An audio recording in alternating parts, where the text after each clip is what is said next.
नमस्कार दोस्तों, स्वागत है आप सभी का। आज इस वीडियो में हम बात करेंगे यजीदी लोगों के बारे में। हम देखेंगे इनकी हिस्ट्री क्या है, इनका धर्म क्या है और इनका कल्चर क्या है, और फिर हम देखेंगे कि क्यों इनका प्रोसिक्यूशन हो रहा है, क्यों इन लोगों को मारा जा रहा है।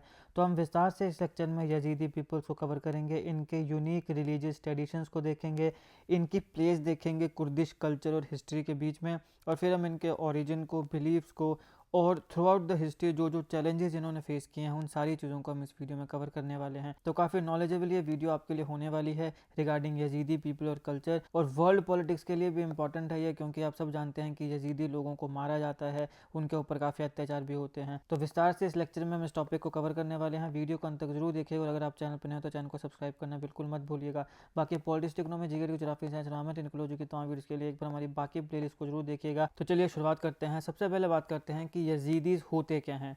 देखिए, यजीदीज जो हैं ये कुर्दिश रिलीजियस माइनॉरिटी है, एक रिलीजियस माइनॉरिटी है ये कुर्दिश लोगों के बीच में। कुर्दिस्तान एक अलग देश की मांग भी होती है, आपको पता ही होगा, नहीं पता होगा तो इसको भी मैं अच्छे से अलग वीडियो में कवर कर दूंगा। अगर आप चाहते हैं कि मैं इसको कवर करूं तो कमेंट बॉक्स में जरूर बताइएगा। तो यजीदीज कुर्दिश रिलीजियस माइनॉरिटी है जो ज़्यादातर नॉर्दर्न इराक में, साउथ ईस्टर्न टर्की में, नॉर्दर्न सीरिया में, कोकासिस रीजन में और ईरान के कुछ पार्ट में पाई जाती है। इस पूरे के पूरे रीजन में 2 लाख से लेकर 10 लाख तक इनका नंबर है यजीदीज का। ये अलग अलग जगहों में स्कैटर्ड हैं। वेल ऑर्गेनाइज सोसाइटी होती है इनकी, और इनकी सोसाइटी में एक चीफ शेख होता है जिसको सुप्रीम रिलीजियस हेड माना जाता है, और एक सेकुलर हेड होता है जिसको अमीर या प्रिंस बोला जाता है। अब हम यजीदी नाम और इनके धर्म के ओरिजिन की बात करें तो सबसे पहले थ्योरीज आती हैं, इटिमोलॉजी थ्योरीज।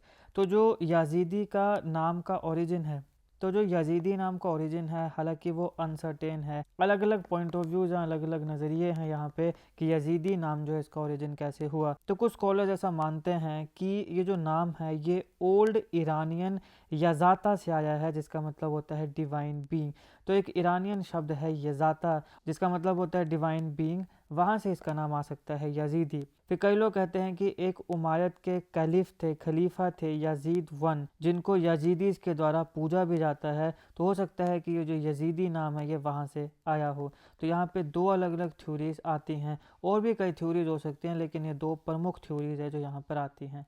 उसके बाद आता है हिस्टोरिकल डेवलपमेंट। तो देखिए, ओरिजिन फेथ जो है इसको जो कुर्दिश माउंटेन है नॉर्दर्न इराक में, वहाँ से ट्रेस किया जाता है कि नॉर्दर्न इराक के जो कुर्दिश माउंटेन्स हैं वहाँ पे इसका ओरिजिन हुआ था।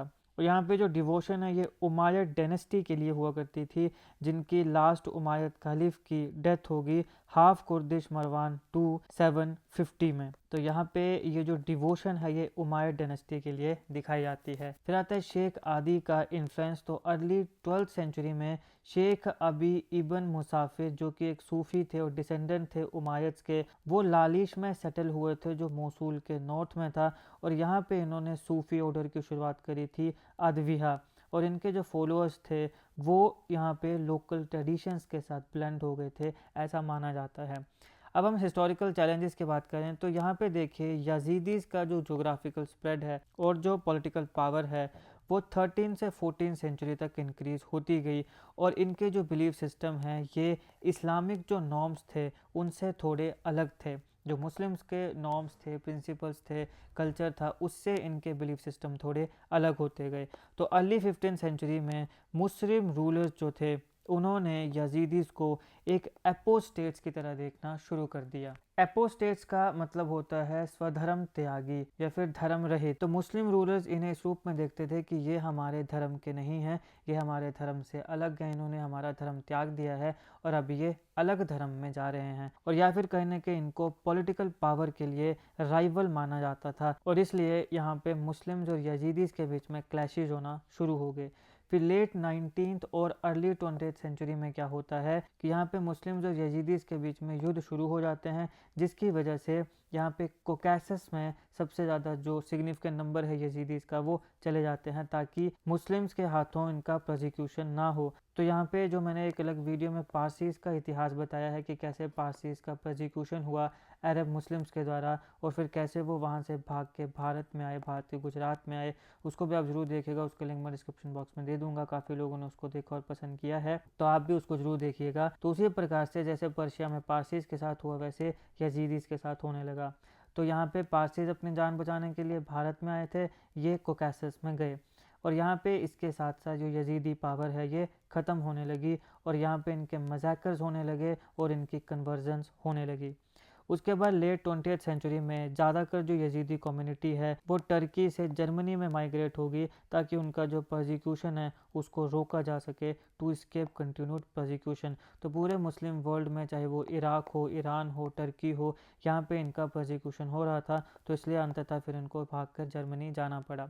अब यजीदी कॉस्मोलॉजी और बिलीफ्स की बात करें तो जो यजीदी मिथोलॉजी है वो ये कहती है कि they were created separately from the rest of humankind. जो बाकी ह्यूमन काइंड है उनसे अलग तरीके से इनको सेपरेटली क्रिएट किया गया है, और ये एडम के डिसेंडेंट हैं, लेकिन ये ईव के डिसेंडेंट नहीं हैं, और इसलिए ये अपने ट्रेडिशंस को बाकियों से अलग रखते हैं, सेग्रीगेट रखते हैं। अब इनका ये मानना है कि जो सुप्रीम क्रिएटर है, जो गॉड है, उसने पूरी की पूरी दुनिया बनाई है, और पूरी दुनिया को बनाने के बाद फिर ये यहाँ से चले गए, और पूरी दुनिया का जो कंट्रोल है वो इन्होंने 7 डिवाइन बींग्स को दिया। मतलब उनके हाथों में इन्होंने दे दिया कि चलो भैया अब मैंने दुनिया बना दी है, अब आप जाके इसको संभालो। तो जो चीफ डिवाइन होता है उसको मलक तोसा या पीकॉक एंजल बोलते हैं। तो यहाँ पे आपको ये पीकॉक दिख रहा है, ये पीकॉक एंजल है, इसको मलक तोस बोलते हैं, और ये चीफ डिवाइन है जिसको वर्शिप किया जाता है इन अ फॉर्म ऑफ पीकॉक। तो पीकॉक की फॉर्म में इनको वर्शिप किया जाता है, जो चीफ डिवाइन है 7 डिवाइन बींग्स में से। एक इम्पॉर्टेंट याजीदी वर्शिप होती है जहाँ ब्रॉन्ज और आयरन पीकॉक की एफिगी को, जिसको संजक्स बोलते हैं, जैसे आप यहाँ देख सकते हैं, ये ब्रॉन्ज और आयरन पीकॉक एफिगी है, इसको संजक्स बोलते हैं, इसको वर्शिप किया जाता है। इसको टाउन टू टाउन सर्कुलेट किया जाता है, और ये जो ट्रेडिशन है ये ओरिजिनली जो 7 संजक्स होते हैं उनके साथ किया जाता है। अब यजीदी फेथ को लेके कुछ मिसकंसेप्शंस आती हैं। मलक तोस जो है उसको ओरिजिनली ऐसे आइडेंटिफाई किया जाता है कि ये आउटसाइडर है, जो जूडियो क्रिश्चियन फिगर है सैतान की। तो ये जो जूडियो क्रिश्चियन फिगर यानी जुडिज़म और क्रिश्चियन की जो फिगर्स हैं सैटन की, तो ये कारण है कि यजीदीज़ को इनएक्यूरेटली ये बोल दिया जाता है कि ये डेविल वर्शिपर्स हैं, क्योंकि जुडिज़म और क्रिश्चियन फिगर ऑफ सैतन जो है, यानी जो शैतान होते हैं, उसमें इसको गिना जाता है मलक तोस को, और यजीदीज़ इस मलक तोस की पूजा करते हैं। तो इसको आउटसाइडर माना जाता है, और इसलिए यजीदीज़ को बोला जाता है कि ये डेविल वर्शिपर्स हैं, ये डेविल्स को, शैतानों को पूजते हैं, और यही कारण है कि इनका बाद में प्रोसिक्यूशन भी हुआ। तो अब यहाँ पे ये मिसकंसेप्शन है क्या? यूनिक थियोलॉजी की बात करें तो जो यजीदी फेथ है उसमें एंशिएंट ईरानियन रिलीजन के एलिमेंट्स भी हैं, और यहाँ पे कुछ एलिमेंट जुडिज़म के, नेस्ट्रोनियन के, क्रिश्चियनिटी के और इस्लाम के भी हैं। तो ये कारण है कि ये इनको एक डिस्टिंक्ट रिलीजियस ट्रेडिशन मानता है। बात है जुडिज़म की, तो जुडिज़म की इतिहास क्या है, ज्यूज़ का इतिहास क्या है, जुडिज़म के कौन कौन से अलग अलग धड़े हैं, इनकी रिलीजियस फ़िलॉसफी क्या है, इसको मैंने अच्छे से अलग वीडियो में कवर किया है, और काफ़ी लोगों ने इसको देखा और पसंद किया है। आप भी ज़रूर देखिएगा, इसका लिंक मैं डिस्क्रिप्शन बॉक्स में दे दूँगा। तो यहाँ पे अब देखो बात क्या है कि यहाँ पे 4 अलग अलग धर्मों के कुछ कुछ चीज़ें, कुछ कुछ एलिमेंट्स इस धर्म में हैं। तो इसलिए बाकी कोई भी ऐसा धर्म नहीं है जो इसको अपना मान पाता है, क्योंकि ये अलग अलग धर्मों की कुछ कुछ चीज़ों को मानते हैं, कुछ चीज़ों को नहीं मानते हैं। ये एक यूनिक थियोलॉजी है। दूसरा है बिलीव इन री इनकारनेशन। अब यहाँ पे डिवाइन लॉज की ब्रेकिंग ये है कि यहाँ पे ट्रांस माइग्रेशन ऑफ सोल यानी री इनकारनेशन, जैसे कि हिंदू धर्म में होता है, उस चीज़ को ये मानते हैं, और यहाँ पे ये प्रोग्रेसिव प्यूरिफिकेशन ऑफ स्पिरिट को अलो करते हैं। मतलब ये इनके बिलीव्स हैं, लेकिन ये क्रिश्चियनिटी या इस्लाम के बिलीफ नहीं हैं। फिर आते हैं सैक्रेड टेक्स्ट। तो यहाँ पे 2 शॉर्ट बुक्स हैं, किताब अल जिल्वा, बुक ऑफ रेवलेशन, और मशफ राश, ब्लैक बुक, और ये सैक्रेड स्क्रिप्चर माना जाता है यजीदीज़ का, जो उनके ऑथेंटिक ओरल ट्रेडिशंस को रिफ्लेक्ट करता है। रिलीजियस प्रैक्टिसेस और टैबूज़ की बात करें तो सबसे पहले रिलीजियस प्योरिटी। यजीदीज़ का ये बिलीफ सिस्टम है कि रिलीजियस प्योरिटी बहुत ज़्यादा ज़रूरी है, इसीलिए जो यजीदीज़ हैं वो मल्टीप्लिसिटी ऑफ टैबूज़ को फॉलो करते हैं, जो कि उनके डेली लाइफ को गवर्न करता है। जैसे कि ऐसे बहुत से खाने हैं जो प्रतिबंधित हैं, ये नहीं खा सकते। ब्लू कलर के कपड़े ये लोग नहीं पहन सकते हैं। फिर जो वर्ड है शैतान या सतान, इसको प्रोनाउंस नहीं किया जाता है, ये मुंह से नहीं निकाला जाता है। फिर ऐसे कोई भी शब्द जो शैतान के साथ फोनेटिक रिजेम्बलेंस रखता है, मतलब शैतान की तरह वो बोला जाता है, जैसे शैतान हो गया, मैतान हो गया, ताइतान हो गया, इस प्रकार से ऐसे वर्ड्स को अवॉइड किया जाता है। फिर आउटसाइडर्स के साथ कोई भी कंटेक्ट नहीं होना चाहिए, इसको डिस्करेज किया जाता है। अब यही एक कारण है कि भाई घुल मिल ही नहीं पाते हैं ये किसी के साथ, क्योंकि आउटसाइडर्स के साथ किसी भी प्रकार का कंटेक्ट डिस्करेज किया जाता है। सोशल स्ट्रक्चर क्या है कि स्ट्रिक्ट कास्ट सिस्टम को ये ऑब्जर्व करते हैं यजीदी सोसाइटी में, और यहाँ पे मैरिज और सोशल इंटरेक्शंस जो हैं उसको रेगुलेट किया जाता है। फिर अगर यजीदी रिलीजियस सेंटर्स की बात की जाए तो यहाँ जो एनुअल पिलग्रिमेज होती है तो ये होती है टॉम्ब ऑफ शेख आदि में, जो कि लालिश इराक में जो एक टाउन है वहाँ पे ये टॉम्ब स्थित है, और यहाँ पे इनकी एनुअल पिलग्रिमेज होती है। अब कुर्ड्स का एक ओवरव्यू अगर मैं आपको दूं तो कुर्द जो है वो इथनिक और लिंग्विस्टिक ग्रुप है जो कि टॉरस माउंटेन्स हैं वेस्टर्न ईरान में, जैंग्रोस माउंटेन्स होते हैं यहाँ पे, साउथ ईस्टर्न एनातोलिया में जो टॉरस माउंटेन्स हैं यहाँ पे पाए जाते हैं, जो कि नॉर्दर्न इराक का, नॉर्थ ईस्टर्न सीरिया का और वेस्टर्न आर्मीनिया का पोर्शन है। यहाँ पे ज़्यादातर कुर्द जो हैं वो कंटिग्यूस एरियाज़ में रहते हैं, ईरान, इराक और टर्की में। ये जो रीजन है ये जनरली कुर्दिस्तान कहा जाता है, यानी कि लैंड ऑफ कुर्ड्स। यही कारण है कि यहाँ पे लड़ाइयाँ भी होती हैं, क्योंकि ये अपने लिए एक अलग देश चाहते हैं, लेकिन कोई भी इनको अलग देश देने के लिए तैयार नहीं है, अपनी टेरिटरीज़ को देने के लिए तैयार नहीं है। कुर्दिश पॉपुलेशन और इसके डिस्ट्रीब्यूशन की बात करें तो 36 से 46 मिलियन टोटल पॉपुलेशन है इनकी मिड 2010 तक, यानी 2010 का वाला जो दशक था उसमें 36 से 46 मिलियन पॉपुलेशन इनकी थी। 4 मेजर कंट्रीज़ में पाए जाते हैं, Turkey, Iran, Iraq, Syria. Diasporic communities इनकी यूरोप में भी हैं और फॉर्मर सोवियत यूनियन की कंट्रीज़ में भी हैं। सोवियत यूनियन क्या था, इसका विघटन कैसे हुआ, एमसीक्यू बेसिस पे मैंने इसको अलग से कवर किया, जरूर देखेगा, लिंक डिस्क्रिप्शन में दे दूंगा। पूरी दुनिया में 25 मिलियन कुर्दिश स्पीकर्स हैं। जो कुर्दिश लैंग्वेज है वो नियरली 25 मिलियन स्पीकर्स की तरह बोली जाती है। ये वेस्ट ईरानियन लैंग्वेज है और ये पाश्तो और पर्शियन भाषा के साथ काफ़ी ज़्यादा रिलेटेड है। अब देखिए सोर्सेज जो हैं कुर्दिश पॉपुलेशन की इंफॉर्मेशन के, ये डिफ़र करते हैं, क्योंकि यहाँ पे criteria of ethnicity, religion, language, ये सारी चीज़ें डिफ़र कर रही हैं, और यहाँ पे पॉलिटिकल पर्पसेस के लिए इनके जो स्टैटिस्टिक्स हैं इसको भी मैनिपुलेट किया जाता है। अब traditional Kurdish way of life क्या है, तो यहाँ पे ट्रेडिशनली ये लोग नोमैडिक होते हैं। शीप और गोट हर्डिंग इनकी होती है मेसोपोटामियन प्लेन्स में, ये भेड़ें बकरियाँ चराते हैं।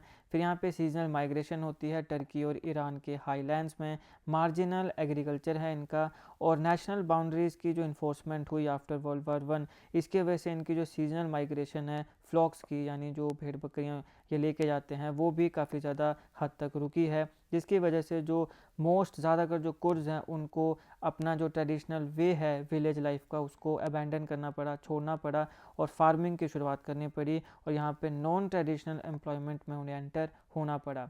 कुर्द्स की हिस्ट्री और ओरिजिन की बात करें तो एंशियंट रेफरेंस यहाँ पे मेसोपोटामियन एम्पायर में मिलती है, जहाँ पे इनको माउंटेन ट्राइब्स बोला गया है, यानी कि मेसोपोटामियन एम्पायर्स में जिन माउंटेन ट्राइब्स की रेफरेंस है वो कहीं ना कहीं रिजेंबल करते हैं कुर्द्स के साथ। फिर क्लासिकल पीरियड की बात करें तो कार्दोचोई, जिसको ग्रीक हिस्टोरियन सीनोफोन ने भी मेंशन किया था अपनी किताब एनाबेसिस में 4001 बीसी में, ये भी कुर्द्स ही हैं ऐसा माना जाता है। हालांकि कई ऐसे स्कॉलर्स हैं जो इस दावे को डिस्प्यूट करते हैं। इस्लामिक एरा की बात करें तो ये जो नाम है कुर्द, ये सर्टेनली उस समय की ट्राइब्स के साथ जुड़ा हुआ है जिन्होंने 7th सेंचुरी सीई में इस्लाम को कबूल किया था। ज़्यादातर कुर्द सुन्नी इस्लाम को मानते हैं, लेकिन कई ऐसे कुर्द्स हैं जो सूफीज़म को भी प्रैक्टिस करते हैं। तो सुन्नी क्या है, शियाओं और सुन्नियों के बीच में क्या फ़र्क है, इसको मैंने अच्छे से अलग वीडियो में कवर किया है, इसको आप ज़रूर देखिएगा, लिंक डिस्क्रिप्शन बॉक्स में आपको मिल जाएगा। हिस्टोरिकल डायनेस्टीज़ की बात करें तो कई ऐसी हिस्टोरिकल डायनेस्टीज़ हैं जो कुर्दिश रूलर्स के द्वारा लीड की गई हैं, जैसे कि हसन वाहिद डायनेस्टी है, अनाजिद डायनेस्टी है, और काफ़ी फेमस आयूबिड डायनेस्टी है। ये सारी की सारी कुर्दिश डायनेस्टीज़ हुई हैं। कुर्दिश सोशल ऑर्गेनाइजेशन की बात करें तो यहाँ पे ट्राइबल स्ट्रक्चर आता है। जो प्रिंसिपल यूनिट है ट्रेडिशनल कुर्दिश सोसाइटी की वो ट्राइब है। यहाँ पे शेख या आगा के द्वारा इसको लीड किया जाता है, और इनका जो रूल होता है वो फर्म होता है। एक बार जो रूल हो गया, बोल दिया गया, वो बोल दिया गया, मानना पड़ेगा। ट्राइबल आइडेंटिफिकेशन होती है, और शेख की अथॉरिटी जो है वो आज भी हमें यहाँ पे देखने को मिलती है। हालांकि लार्ज अर्बन एरियाज़ में अभी उसकी जो अहमियत है वो कम हो गई है। अब यहाँ पे जो स्ट्रेंथ है एक्सटेंडेड फैमिली के टाइज की, वो भी अलग अलग ट्राइब्स में वेरी करती है। कुर्दिश कल्चर काफ़ी हद तक अर्बनाइज हो चुका है और यहाँ पे बाकी अलग अलग कल्चर्स और बाकी अलग अलग कंट्रीज़ के साथ, रिलीजन्स के साथ यहाँ पे एसिमिलेशन जो है वो देखने को मिल रही है।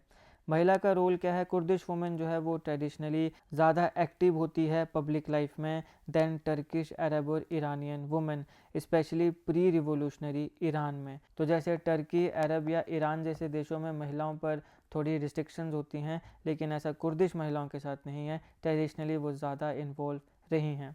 कुर्दिश मैन के साथ कुर्दिश महिलाएं भी अर्बन एजुकेशनल और एम्प्लॉयमेंट अपॉर्चुनिटीज़ के एडवांटेज ले रही हैं। यहाँ पे बताता है कि ये जो सोसाइटी है ये काफ़ी मॉडर्नाइज है। कुर्दिश नेशनलिज्म के राइज की बात करें तो यहाँ पे प्राइवेट प्रॉपर्टी की इंट्रोडक्शन ब्रिटिशर्स ने करी, जिससे यहाँ पे जो ट्रेडिशनल लैंड ओनरशिप के पैटर्न्स थे वो बदल गए। फिर यहाँ पे कुर्दिश रीजन्स की पार्टीशन की बात करें तो मॉडर्न नेबरिंग स्टेट्स की यहाँ पे डिवीज़न होती है। इंटेलेक्चुअल मूवमेंट की बात करें तो यहाँ पे नेशनलिज्म जो है उसको अर्बन एरियाज़ में बढ़ाया गया इंटेलेक्चुअल कोर्ट्स के द्वारा। और फॉरेन इंटरेस्ट की भी बात करें तो ब्रिटिश, यूएस और सोवियत इंटरेस्ट हमेशा से पर्शियन गल्फ रीजन में रहे हैं। सबसे पहला कुर्दिश न्यूज़पेपर 1897 में आया था और यहाँ पे इंटरवल्स में इसको पब्लिश किया जाता था 1902 तक। उसके बाद इस्तांबुल में 1908 में दोबारा इसको रिवाइव किया गया था, जब वहाँ पे पहला कुर्दिश पॉलिटिकल क्लब बना था। उसके बाद वर्ल्ड वार 1 के समय इसको कायरो में भी अगेन रिवाइव किया गया था। अब यहाँ पे कुर्दिस्तान का एक अनफुलफिल्ड प्रॉमिस आता है। यहाँ पे 1920 में ट्रिटी ऑफ सेवरेस हुई थी, जिसने एक ऑटोनॉमस कुर्दिस्तान प्रोवाइड किया था, लेकिन इसको कभी भी रेटिफाई नहीं किया जा सका। फिर ट्रिटी ऑफ लोसाने आती है 1923 में।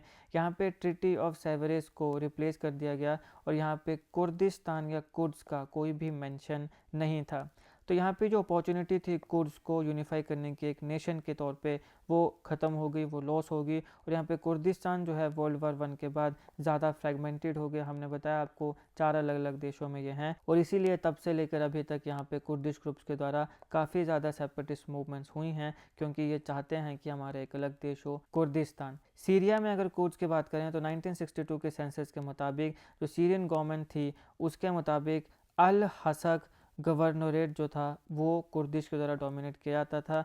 लेकिन यहाँ पे सीरिया में 1945 के बाद से काफ़ी लोगों ने सीरियन सिटीजनशिप को खोया है और यहाँ पे 1,20,000 से ज़्यादा कुर्द्स जो हैं वो स्टेटलेस हुए हैं। यानी कि सीरिया में जितने कुर्द्स थे उसमें लगभग 20% जो हैं वो स्टेटलेस हो गए। और यहाँ पे जब असद आया सीरिया में, जो यहाँ का नेता बना, लीडर बना, उसके समय कुर्द्स के ऊपर काफ़ी रिस्ट्रिक्शंस लगी। इनकी जो सिटीजनशिप है ये छीन ली गई, ये कह के कि ये फॉरनर्स हैं। और यहाँ पे स्पेशल रेड आइडेंटिटी कार्ड्स जो थे वो उनको दिए गए और काफ़ी ज़्यादा रिस्ट्रिक्शंस इनके ऊपर लगी। ये वोट, इनसे वोट देने का अधिकार छीन लिया गया, इनकी प्रॉपर्टी ओन कर ली गई, इनके पासपोर्ट छीन लिए गए और कई ऐसे करियर और पब्लिक सर्विसेज हैं जहाँ पे इनको मना कर दिया कि ये काम नहीं कर सकते हैं। अब 2025 की एक एग्रीमेंट आती है पोस्ट असद गवर्नमेंट, असद के बाद जो वहाँ पे सरकार बनी उसने सीरियन डेमोक्रेटिक फोर्सेस के साथ एक एग्रीमेंट करी और यहाँ पे कुर्दिश लेड मिलिशिया जो थे उनको भी अपने साथ इंटीग्रेट करने की प्रयास किया नई सरकार में। और यहाँ पे प्रॉमिस किया गया कि जो सीरियन कुर्द्स हैं उनको सिटीज़न रिकॉग्नाइज़ किया जाएगा और उनको सारे के सारे अधिकार दिए जाएंगे। टर्की में बात करें तो गवर्नमेंट वहाँ पे इनको सप्रेस करती है। जो टर्किश गवर्नमेंट है वो डिप्राइव कर रही है कुर्द्स को वहाँ पे उनकी आइडेंटिटी के लिए। इन्हें माउंटेन तुर्क्स डिजिग्नेट किया जा रहा है, कुर्दिश लैंग्वेज को आउटलो किया जा रहा है, जो डिस्टिंक्टिव कुर्दिश ड्रेस है एडमिनिस्ट्रेटिव सिटीज़ के अगल बगल वहाँ पे पहनने से उनको मना किया जा रहा है। कुर्दिश पॉलिटिकल एजिटेशन को सप्रेस किया जा रहा है ईस्टर्न प्रोविंसेस में। और यहाँ पे जो माइग्रेशन है उसको इनकरेज किया जा रहा है ताकि जो कुर्दिश पॉपुलेशन है उसकी कंसंट्रेशन डिल्यूट हो जाए। तो अगर कोई जाना चाहता है तो जाओ भैया, छोड़ के कोई दिक्कत नहीं है। और इसीलिए यहाँ पे आता है PKK। इसकी फॉर्मेशन और कन्फ्लिक्ट की बात करें तो अब्दुल्ला अकालन ने 1978 में PKK बनाया था, कुर्दिस्तान वर्कर्स पार्टी। ये एक मार्क्सिस्ट ऑर्गेनाइजेशन है जो कि इंडिपेंडेंट कुर्दिस्तान बनाने के लिए डेडिकेटेड है। PKK ने कई बार ईस्टर्न टर्की में सरकार के खिलाफ प्रोटेस्ट भी किए हैं और उनके ऊपर अटैक्स भी किए हैं। तो यहाँ पे बोला जा सकता है कि ईस्टर्न टर्किस्तान में एक स्टेट ऑफ वर्चुअल वॉर चला हुआ है PKK और टर्की की गवर्नमेंट के बीच में। 80 और 90 के दशक से यहाँ पे ये सब चीज़ों की शुरुआत हुई है और इसीलिए PKK की एक्टिविटीज़ के ऊपर काफ़ी नज़र भी रखी जाती है और कई बार यहाँ पे खूनी संघर्ष भी हुए हैं। रीसेंट डेवलपमेंट क्या है टर्की और कुर्दिश रिलेशंस में, तो 2002 में यूरोपियन यूनियन के प्रेशर में आके टर्किश गवर्नमेंट ने कुर्दिश लैंग्वेज की ब्रॉडकास्ट को और एजुकेशन को लीगलाइज कर दिया था। अपनी मर्जी से नहीं करना चाहती थी, यूरोपियन यूनियन के प्रेशर में आके। 2013 में यहाँ पे पीस टॉक्स होने लगे पीकेके के साथ और यहाँ पे सीज फायर भी इनिशिएट हुआ, लेकिन इवेंचुअली ये ज़्यादा समय तक नहीं चला। 2016 से 19 के बीच में टर्की ने काफ़ी मिलिट्री इनकर्जन्स को लॉन्च किया सीरिया में, ताकि जो कुर्दिश टेरिटोरियल एक्सपेंशन है उसको प्रिवेंट किया जा सके। 2023 में यहाँ पे कहरा मनमरस में अर्थक्वेक हुआ था और यहाँ पे पीकेके ने टेम्पररी सीज फायर डिक्लेयर किया था, जो कि उस समय जून तक रहा था। और मार्च 2025 की बात करें तो पीस नेगोशिएशन हुई टर्किश ऑफिशियल्स के साथ और ओकलन के साथ और बाकी जो मेंबर्स हैं pro Kurdish Peoples Equality and Democratic Party उन सारों के साथ। और पीकेके ने अनाउंस किया कि हम यहाँ पे सीज फायर करेंगे और ये एक और स्टेप है कि जो शत्रुता है उसको हम परमानेंटली ख़त्म करें। अब यहाँ पे सीरिया और टर्की की बात होगी। अब ईरान की बात करते हैं। जो कुर्द ईरान में हैं तो वहाँ पे स्ट्रॉन्ग एसिमिलेशनिस्ट प्रेशर जो है वो नेशनल गवर्नमेंट के द्वारा वो झेल रहे हैं, यानी उनको एसिमिलेट नहीं होने दिया जाता है। वहाँ पे रिलीजियस प्रोसिक्यूशन भी इनकी होती है शिया मुस्लिम मेजॉरिटी के द्वारा। अगर रिपब्लिक ऑफ महाबाद की बात करें तो यहाँ पे वर्ल्ड वार 2 के बाद जो सोवियत यूनियन है उसने इंडिपेंडेंट कुर्दिश कंट्री के इस्टेब्लिशमेंट को बैक किया था, यानी उसका समर्थन किया था महाबाद के आसपास जो नॉर्थ वेस्टर्न ईरान में है। लेकिन उसके बाद जैसे 1946 में सोवियत विड्रॉ हो गया, यानी वहाँ से चला गया था, तो ये भी कोलैप्स हो गया। उसके बाद आता है केडीपीआई की फॉर्मेशन। तो यहाँ पे Kurdish democratic party of Iran ये इस्टेब्लिश हुई इसी समय जब ये सोवियत यहाँ से गए थे। और यहाँ पे छोटा मोटा जो हॉस्टिलिटीज़ हैं, जो शत्रुता है ईरानियन गवर्नमेंट के ख़िलाफ़, वो 21st सेंचुरी में हमें देखने को मिली। अब आता है जिन्ना मासा अमीनी प्रोटेस्ट। तो 16 सितंबर 2022 को ईरानियन कुर्दिश महिला थी जिनका नाम था जिन्ना मासा अमीनी। इनकी मृत्यु हो गई थी जब ये कस्टडी में थी। यहाँ पे ईरान की जो मोरालिटी पुलिस है उसने इन्हें जेल में डाला था इम्प्रॉपर क्लोथिंग के लिए। तो ये मोरालिटी पुलिस वहाँ पे है ईरान में, सब जानते हैं। अगर किसी ने अच्छे से कपड़े नहीं पहने हैं, बुर्का नहीं पहना है, तो उसको पकड़ के जेल में डाल दिया जाता है। तो इसको भी जेल में डाला गया था और कस्टडी में इसकी मृत्यु हो गई थी। इससे वाइड स्प्रेड प्रोटेस्ट हुए थे against government treatment of women and minorities, कि सरकार कैसे महिलाओं को और माइनॉरिटीज़ को ट्रीट करती है। इसके खिलाफ यहाँ पे काफ़ी ज़्यादा प्रोटेस्ट होने लगे थे। लेकिन जो ईरानियन गवर्नमेंट है उसने काफ़ी वायलेंटली इसको सप्रेस किया था, पूरी की पूरी मूवमेंट को। और यहाँ पे कुर्दिश रीजन्स को भी स्पेसिफिकली टारगेट किया गया था। तो ईरान ने कुर्दिश अपोजिशन पार्टी जो थी इराक में, वहाँ पर भी अटैक किया। मिसाइल्स और ड्रोन स्ट्राइक्स यहाँ पे लॉन्च होती हैं और काफ़ी असैसिनेशंस भी यहाँ पे हुई। तो जनवरी 2024 का अटैक जो था अरबिल के ऊपर, जहाँ पे 4 सिविलियंस मारे गए थे, वो भी इसी में से एक था। अभी काफ़ी सालों से यहाँ पे कुर्दिश जो हैं वो इराक में स्ट्रगल कर रहे हैं।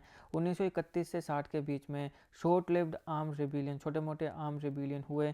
1931-32 में, 44-45 में यहाँ पे लो लेवल इंसर्जेंसी भी हुई थ्रू आउट द 1960 के दशक में अंडर मुस्तफ़ा अल बरज़ानी, जो कि इराकी कुर्दिश डेमोक्रेटिक पार्टी के लीडर थे। 70 से 80 के दशक के बीच में इराक की बाथ पार्टी ने इंस्टीट्यूट की एक policy of settling Iraqi Arabs, कि इराकी जो अरब्स हैं वहाँ पे उनको कुर्दिश मेजॉरिटी एरियाज़ में सेटल करवाया जाएगा, ताकि जो कुर्द्स हैं उनको अप्रूव किया जा सके, पर्टिकुलरली ऑयल रिच जो किरकुक रीजन है वहाँ पे।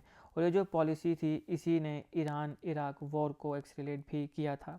1988 में अनफल कैंपेन आती है।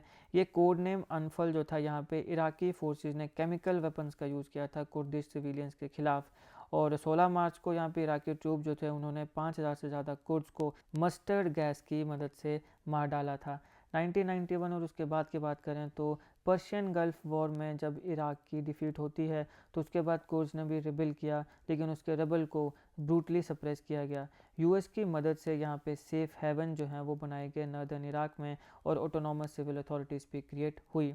अब रिसेंट कुर्दिश डेवलपमेंट की बात करें सीरिया और इराक में, तो पोस्ट सद्दाम इराक अगर हम देखें तो वहाँ पे जो कुर्द्स हैं वो सक्सेसफुली 2005 के इराक के इलेक्शंस में वहाँ पे उनको काफ़ी सक्सेस मिली है सद्दाम हुसैन के फॉल के बाद। और मिड 2005 में कुर्दिश पार्लियामेंट जो थी उसका फर्स्ट सेशन इरबिल में कन्वीन हुआ था। आईसिस के खिलाफ अगर फाइट की बात करें तो जो कुर्दिश फाइटर्स हैं नॉर्थन सीरिया में, वो भी काफ़ी इफेक्टिव ग्राउंड फोर्सेस रही हैं आईसिस के खिलाफ, जिन्होंने कुर्दिश एरियाज़ के एडजेसेंट टेरिटरीज़ को कैप्चर किया था। और यहाँ पे सीरिया और इराक में 2013 में इसकी शुरुआत हुई। तो जो आईसिस था उसके खिलाफ भी काफ़ी अहम योगदान जो है वो हमारे यहाँ कुर्दिश फाइटर्स ने दिया है।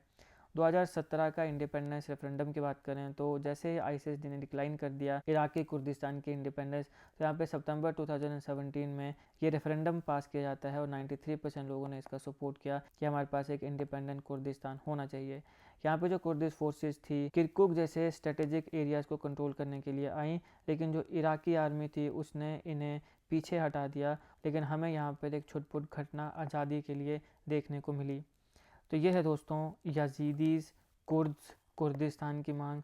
और ये पूरा का पूरा जितना भी टॉपिक है जो आपने कई बार खबरों में सुना है उसको हमने विस्तार से कवर कर लिया है इस लेक्चर में। आई होप आपको वीडियो अच्छी लगी हो। अगर आपको अच्छी लगी तो लाइक करिएगा, शेयर करिएगा। बाकी मैंने आपको जुडिज़म की वीडियो बताई है और पारसीज़ की प्रोसिक्यूशन की वीडियो बताई है अरब मुस्लिम्स के हाथों, जो फिर वहाँ से भाग के भारत में आए। तो इसको जरूर देख लीजिएगा, दोनों के लिंक्स आपको डिस्क्रिप्शन में मिल जाएंगे। बाकी politics, economy, GK, geography, science, environment, technology की तमाम वीडियोज़ के लिए एक बार हमारी प्लेलिस्ट और बाकी वीडियोज़ को जरूर चेक करिएगा।